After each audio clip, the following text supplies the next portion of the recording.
Nathan Zegura here at First Energy Stadium, where the Browns win the battle for Ohio, taking down the Bengals 27-19, and the Browns have now won 4 straight games here at First Energy Stadium and sit at 6-7 on the season. Now, this was not a typical game. If you were to just look at the stats, you'd say, I don't know how the Browns won this one. You look at the Bengals, they had 10 more first downs than the Browns, 120 more yards of offense than the Browns. They controlled the time possession. They had it for about 10 minutes more than the Browns, and they won the turnover battle. And yet, the Browns won where it matters the most, and that's on the scoreboard.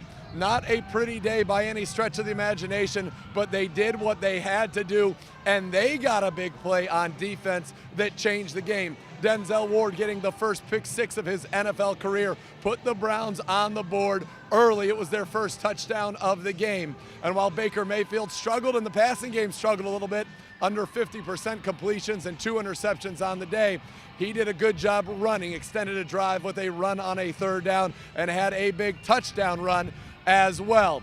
The Browns, though, it was tight all along. They made a statement, though, to start the second half. After a first half in which Nick Chubb only had 7 yards rushing, the Browns came out and went 75 yards, all rushing yards, capped off after a long 57-yard run by Chubb by a Kareem Hunt touchdown. Chubb would finish the day with 100 yards rushing, over 100 yards rushing here, as he remains the leading rusher in the NFL. Kareem Hunt, 68 total yards, and the touchdown as well. Defensively, the Browns did exactly what they had to do. Bend, but don't break.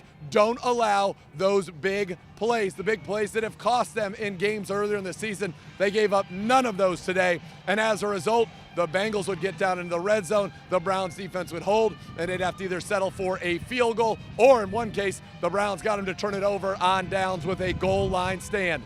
It was a good team win. Austin Seibert, you can see the wind going, made a big 53-yard field goal in this wind. He was great.